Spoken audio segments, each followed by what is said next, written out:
Wa idza lam ta'tihim bi ayatin qalu. Wah, ini ceritakan orang musyrik dulu itu.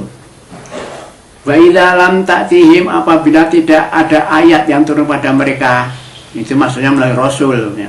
Kalau tidak ada ayat-ayat kepada rasul yang berkaitan dengan kepentingan mereka, qalu, mereka mengatakan, laulas tabaitaha, mengapa Muhammad kamu kok tidak buat ayat sendiri? Kalau memang Allah tidak memberi ayat kamu bikin sendiri, ya begitu loh. Mengapa kamu tidak membuat sendiri? Lalu Allah tahu ucapan mereka seperti itu, memerintah pada Muhammad, kul, katanya Muhammad, innama atabi'u ma yuha ilayya mir rabbi. Allah berfirman kepada Muhammad yang menyuruh apa? Muhammad yang mengatakan apa? Innama atabi'u ma yuha ilayya mir rabbi. Aku hanyalah, sungguhnya aku hanyalah mengikuti apa yang diwahyukan kepadaku dari Tuhanku, yaitu Al-Quran. Saya harus hanya ikuti Al-Quran saja. Ya sudah, yang ada itu kita ikuti. Jangan kamu minta-minta saya suruh datangkan Al-Quran sendiri, yang selain Al-Quran itu ya tidak bisa dong. Saya sudah diperintah begitu oleh Allah, hanya ikuti yang ini loh, Quran sudah ada ini gitu, yang disampaikan padaku ini loh, ini dari Allah ini. Hadza basairu mir rabbikum, itu merupakan bukti-bukti dari Tuhanku, dari Tuhanmu semua itu. Jadi isi Al-Quran itu tanda bukti dari Allah semua itu, dan dia merupakan wahudan, juga merupakan petunjuk bagi para manusia.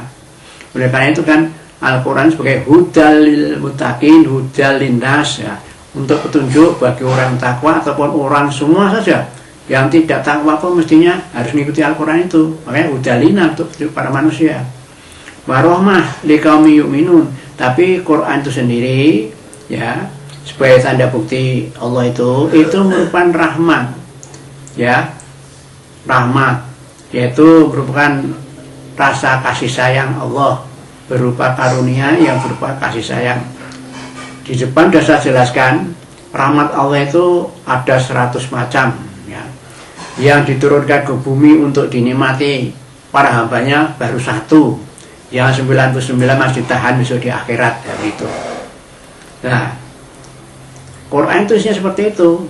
Termasuk kalau kita mempelajari Al-Quran itu dapat rahmat, dapat pahala. Umpamanya siapa yang baca satu huruf kitabnya Allah, Al-Quran, itu diberi oleh Allah satu hasanah di kartu surga, itu kan rahmat.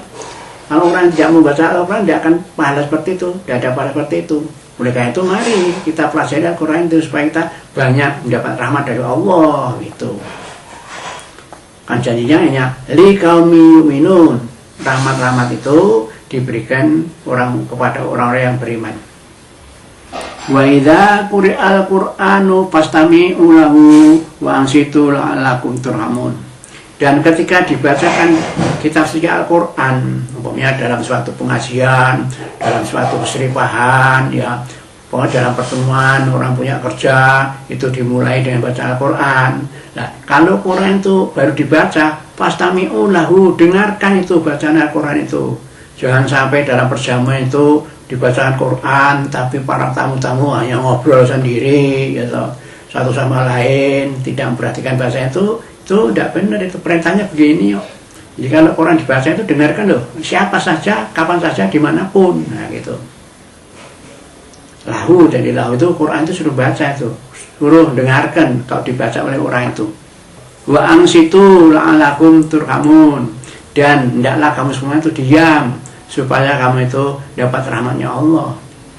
Jadi orang yang kalau Quran dibaca itu mestinya harus mendengarkan dan harus diam.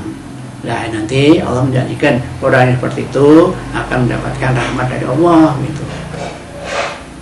Wadkur rabbaka fi nafsika tadarru'an wa khifah wa duna jahr minal qaul bil ghuduwi wal asal. Ingatlah Tuhanmu, yaitu Allah itu. Disuruh zikir kita kepada Allah dengan zikir yang sebanyak-banyaknya. Uzkurullah dzikron katsira, zikirlah, ingatlah pada Allah dengan zikir yang banyak. Ya bisa subhanallah, la ilallah, alhamdulillah, Allahu akbar, Ada macam-macam itu. Itu diingat, dibaca supaya kita itu berzikir pada Allah dengan banyak-banyak. Tapi diingatkan oleh Allah kalau berzikir itu caranya ya disuruh merendah diri, dalam arti dengan rasa kita itu merendah pada Allah, ingat pada Allah, kita tuh hamba Allah, kita orang lemah yang memuji Allah, nah, begitu. Wahifah dengan suara yang lembut, nggak usah banter-banter. Karena apa? Waduna syarimnya kaul, bukan dengan suara yang keras. Nah ini, jadi di mana saja, entah di masjid, entah mana saja, kalau zikir itu nggak usah banter-banter, ya toh. Pelan-pelan saja. Itu tuntunan Al-Quran begini, Allah mengatakan begitu, ya kita harus tunduk patuh dong. Zikir ya dalam hati kita itu dengan merendahkan diri, ya sopan santun pada Allah, tawadhu pada Allah gitu. Lalu dengan suara yang lemah lembut, bukan dengan suara yang keras-keras. Bil wuduwi wal asal, baik pada waktu pagi maupun petang. Nah pagi petang itu maksudnya habis sholat subuh itu kita itu diperintah oleh Allah banyak zikir. Dan juga sore itu sebelum maghrib, habis ngasar belum maghrib itu disuruh banyak zikir pada Allah. Wala takum minal ghafilin, dan kamu jangan jadi atau tergolong termasuk orang-orang yang lupa pada Allah, tidak pernah zikir. Ya, kalau orang zikirnya itu ya termasuk orang munafik itu. Orang munafik itu sedikit menyebutnya Allah itu, hanya zikirnya tidak banyak.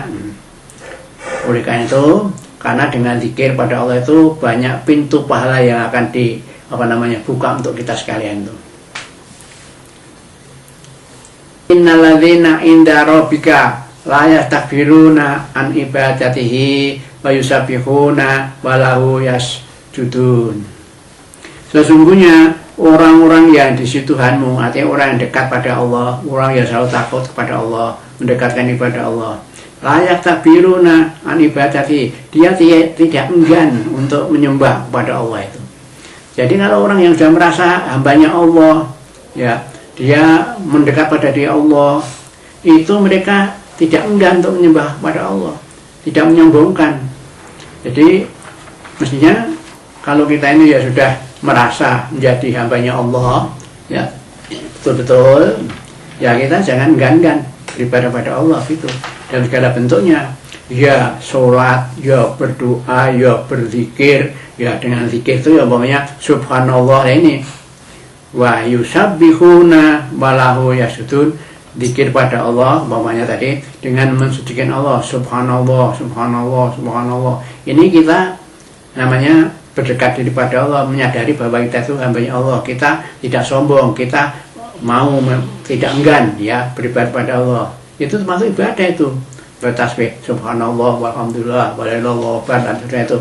Walau yasjudun, dan orang yang dekat pada itu selalu bersujud kepada Allah, dalam arti selalu sholat, yang melaksanakan sholat itu sholat wajib yang 5 waktu itu, dan juga salat sunat-sunat yang lainnya itu, supaya karena apa? Fungsinya sholat sunat itu nanti kalau di akhirat untuk menambal kekurangannya kalau dalam melaksanakan sholat wajibnya itu kurang.